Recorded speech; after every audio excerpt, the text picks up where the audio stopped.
Due to a large marketing campaign, the product owner temporarily decides to suspend the definition of done. How does this align with the Scrum values?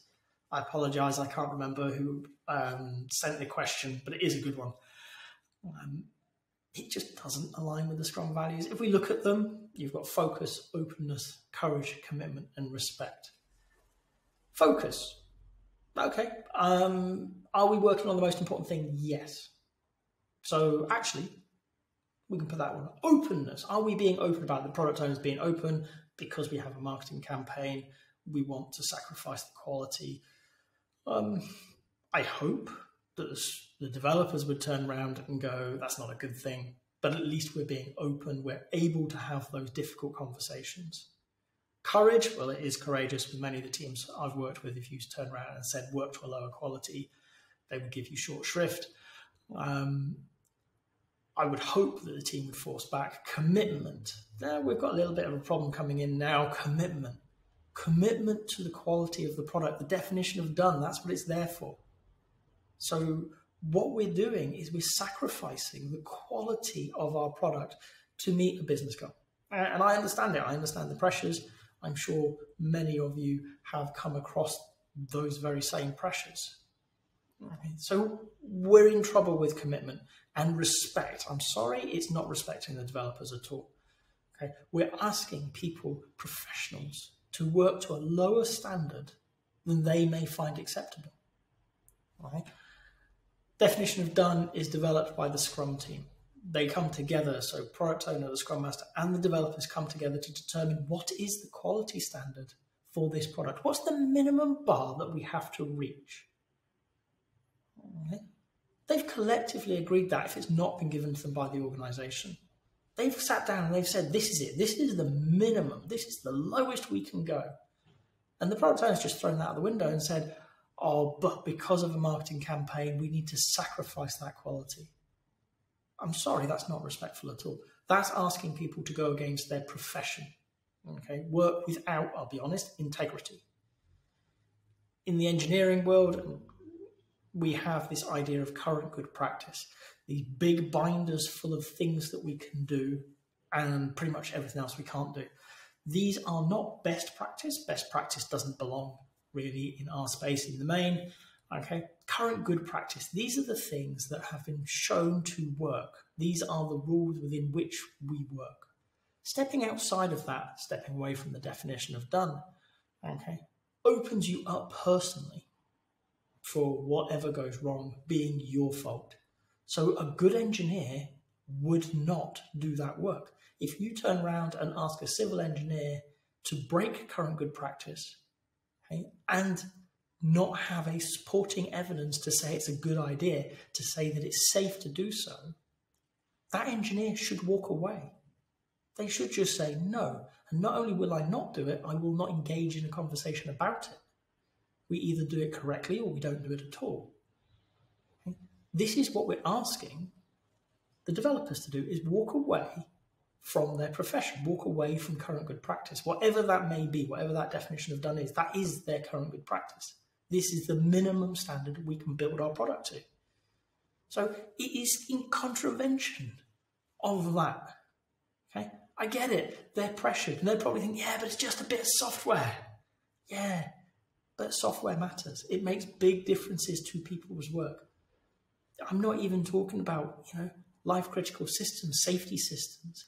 If you're working on a platform that takes people's payment details and they get something wrong because they've not run the tests as articulated in their definition of done, people's money may disappear. It may be logged incorrectly. The transactions may not be. You, as a company, may no longer be compliant and therefore opening up the organization to outcomes that they would rather not think about.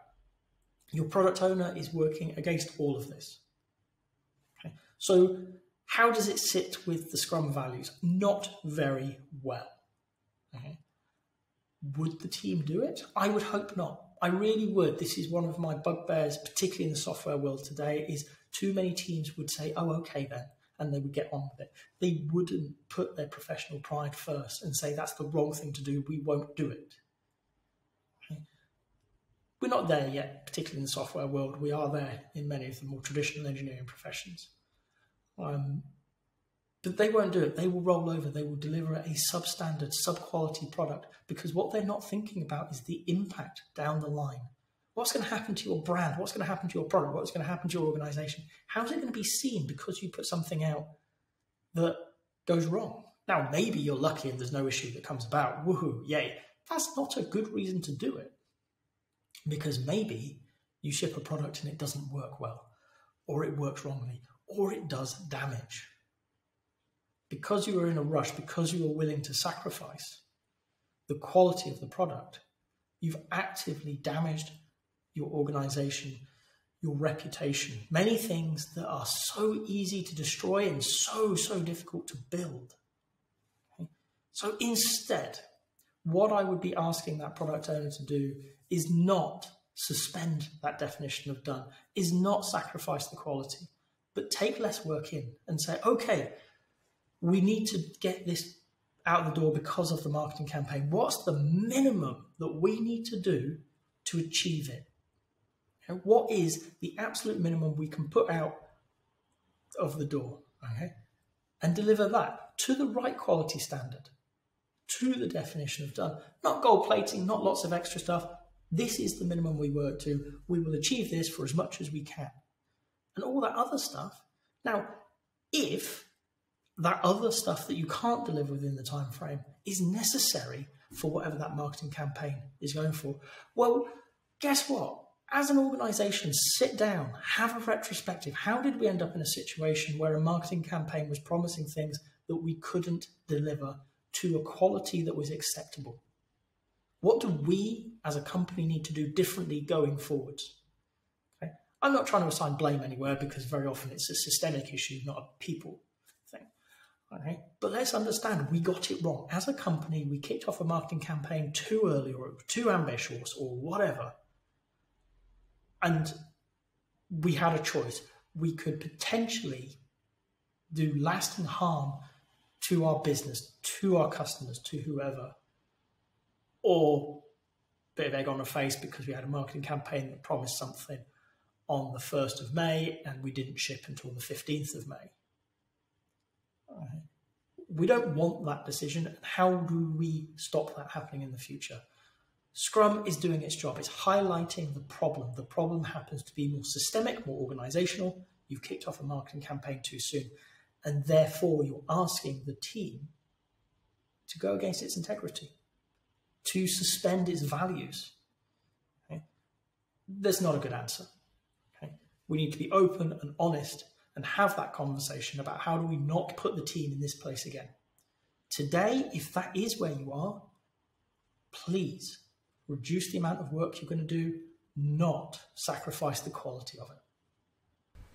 If you've got to this point in the video, I hope you've enjoyed it. If so, a like would be appreciated. If you want to hear more from me, more answers to questions that maybe you've got in the Agile world, please subscribe to the channel. And if you've got a question that you really want answered, drop it in the comments. I promise we'll get around to it. Thank you.